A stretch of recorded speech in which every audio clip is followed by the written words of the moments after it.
Babe, if you have been feeling that wild, untamed, most audacious, bold self of yours wanting to come out, you're in the perfect place. This video found you because now is your time. This is your sign. You've been praying for it, asking for it. This is it. And today, we're literally going to unleash the divine feminine aspect of what's been calling you forward. Yeah, there's like it's like a stirring inside. It's like a rising. You can feel it. It's like this fiery, unapologetic, like unhinged energy that just, yeah, this energy is like so potent right now. This, like, the word that came up as I was driving over here to film today with Michelle was audacious, and what that actually really means, like tapping into our audacious energy. And this has a lot of different labels and words you can apply to it. To describe this kind of energy, but really like bold risks. But what does that mean, like when it comes to actually embodying it? That's what I kind of want to talk about today, because this is that. Yeah, like what does that look like? Yeah, how do you fully embody both your light and your dark feminine energy? Because ultimately, in order to really rise into your feminine power, it's a dual spectrum feminine, right? There's the compassion, the inner union, the love and the light, and then there's the unapologetic truth that you will just not settle for anything less than that. If you're truly on this divine feminine rising path with us, there is nothing that trumps truth. And truth will set you free. It will also get you really uncomfortable at first, because it's going to bump you up against all of your comfortable, boxes that you've put yourself in, the people pleasing, the settling, the pretty girl, the sweet girl, the good girl, like don't ruffle feathers, don't rock the boat, don't stir waves. But it's like the part of us that does have that deep inner desire to express. The dark feminine is like clear boundaries. It's the, like, I'm unavailable for this. Like, it's not, a lot of times I think people mistaken it for masculine. It's not. Like, masculine is like system, structure, action, take charge, action. The feminine results. Is nurturing, receive, allow, being. But the dark feminine, it's like there's still that part of us that rises, that like the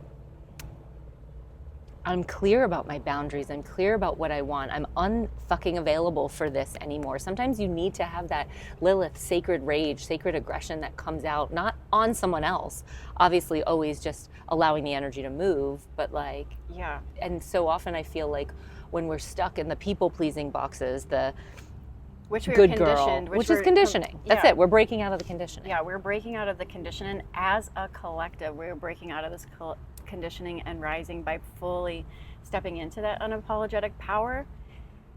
And one of the things I've noticed a lot with the women that, in this collective, is that there's a fear of fully owning your power. Why? What do you think the fear is?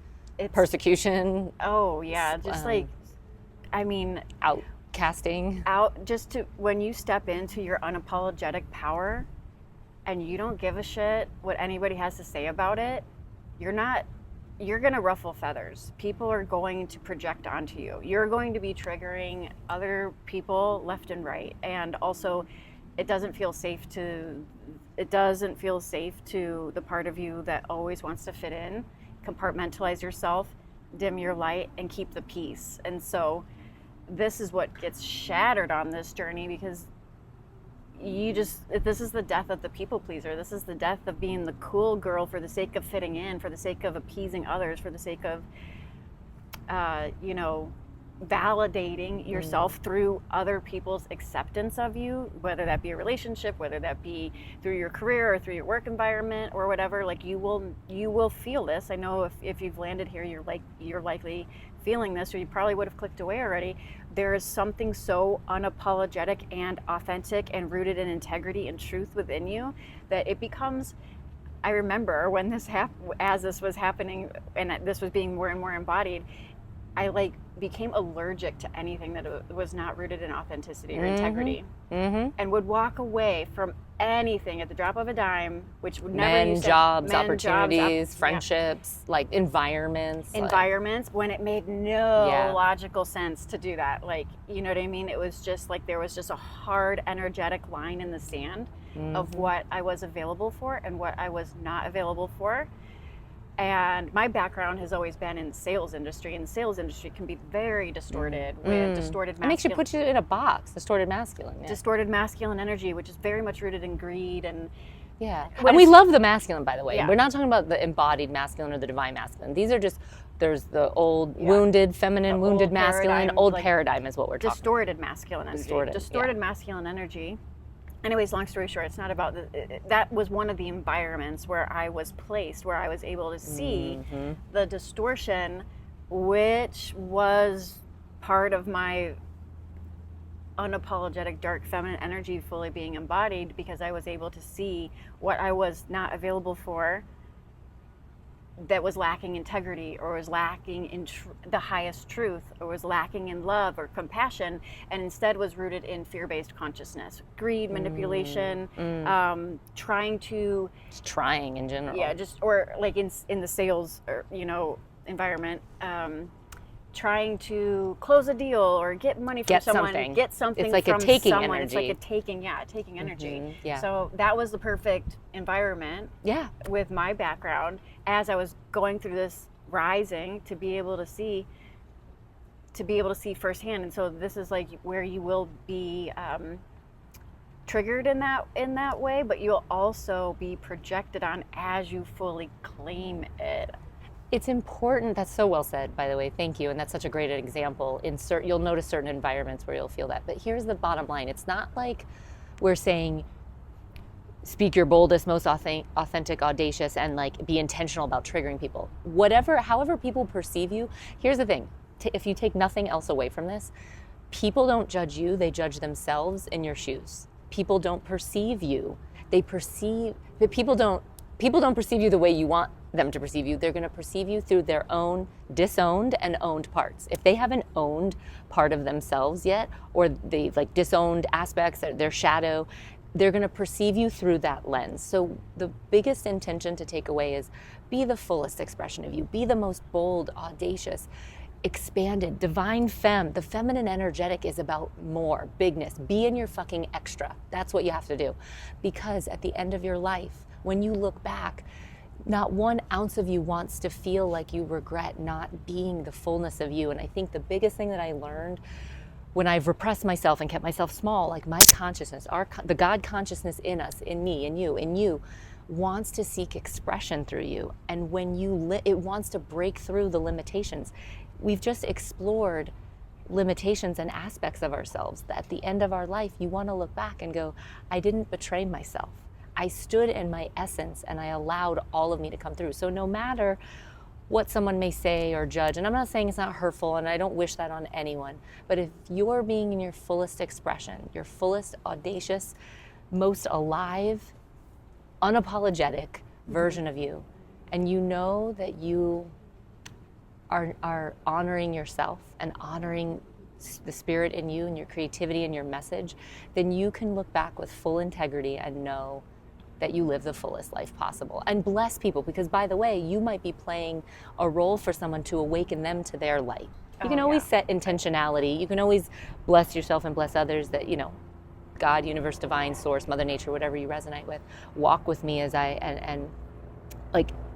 protect me as I live the fullest expression of you through me, right? Like you can create whatever you want in your construct.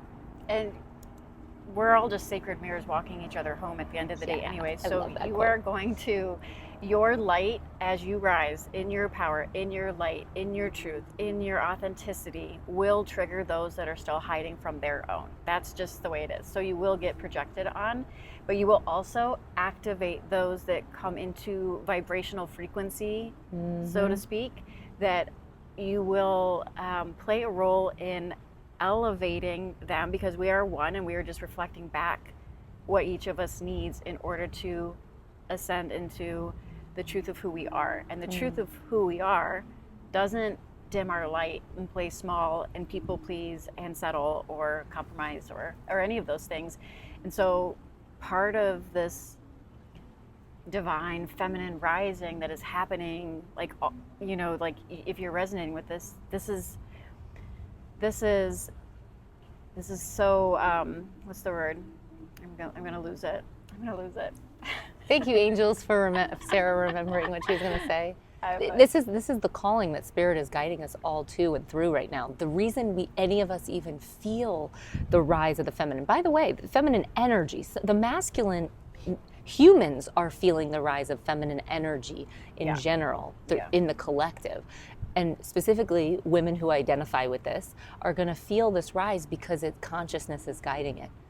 God, the universe, the divine is calling forth the harmony, the balance. It's been so imbalanced for so long that we're just at a time where authenticity trumps all, as you were saying earlier. Authenticity and truth, and you'll feel that. You'll feel it rising. Like, this is so tied to, Kundalini awakening, if you resonate with that. And the earth is going to her new vibration, and everyone's coming along with it. Or not everyone, but people's souls can choose what's going to be aligned for them, what frequency they want to rest in or state of consciousness they want to be in. Yeah, and I think one of the biggest things to remember is that when people talk about like confidence and boldness or authenticity or being unapologetic or audacity and that can be very superficial if it's the egoic trying to latch onto something to have some sense of confidence or sense of approval or sense of, so it can be very egoic sense of confidence, and you'll know if that's it because you'll be dependent on it, and it won't be lasting, and it won't be integrated. It'll be something that's always contingent on external circumstances or people or environments to be a certain way in order for you to feel confident, in order for you. So what we're kind of pointing to is this unapologetic, authentic, divine confidence, I like to call it, which is unshakable and bulletproof. Because as you rise in your power, like there is nothing that can pierce that. It's not a power like an egoic power, like a power over others. It's a divine power. It's sourced from within. It's sourced from within. It's a divine power that you become bulletproof. You become unshakable in your confidence. You become the living, walking, talking transmission of divine feminine embodiment. And there's nothing that's people pleasing about that. There's nothing that's settling about that, and there's nothing that's compromising about that. And in order to step into that bold, audacious energy, realizing where, you'll naturally be shown and triggered in your day-to-day life where you're giving it away. And it's in those moments like where you lock in the moment and you begin to make a different decision despite whatever the fear voice or even how the body's reacting. Because I remember having visceral experiences where it's like your whole nervous system and your whole body lights up in contraction and fear as you're stepping into your unapologetic power. It's not comfortable. Like this journey is not about staying comfortable. It's calling yourself forward to a higher realm. And I think to piggyback on what Sarah was just saying too, that was beautiful. When you know where your power's sourced, you don't have to worry. When you know that the divine is in you, as you, through you. If you go watch, we'll link our video here, or we'll put it down in the comments below, the video we talked about God spark moments and the oneness of like knowing who you really are. Your consciousness experiencing itself for a short amount of time in a unique individual vessel. The God force energy that is you, that has planted desires on your soul. The reason you're feeling that urge of bold audacity, wanting to move, wanting to live what's been coming through you, wanting to birth it, it's because it's the God in you that wants to seek expression through you. It's not a you thing. When you get egoic, that's when all kinds of nonsense shows up. You'll even reflect people being ridiculous, or the ego will be reflected in 3D reality too. However, if you just know you can rest in you can soften and rest in your feminine essence, knowing that the power is coming through you. That power is source, it's spirit, it's God ordained, universe, Mother Nature, whatever resonates with you. I knew there was a reason we wore black today. Yeah.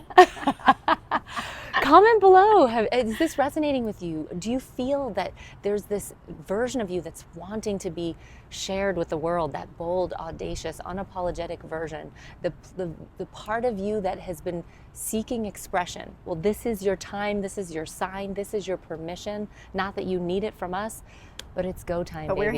we're here to reflect it back, because that's what we're here to do. So if this is resonating with you, then we're just reflecting back what you already know and what you're already feeling within. Yeah, and you're not crazy. It's time to trust it. It's time to trust that inner rising, that inner knowing, that inner calling, that inner voice that wants to have a sacred no moment, right? Like that's been, I know, I think when we met, we were talking about we both had sacred no's. Like major sacred no's, and that every time you have a sacred no, you have like a massive sacred yes to what you're actually meant for. Yeah. And those sacred no's, they take courage. Yeah. They take courage. Going into the void. Yeah. Going into the unknown, putting yourself out there, being seen, being visible, walking away from something that's out of alignment, even if it doesn't make sense, like all of the above. It's a crazy wild ride.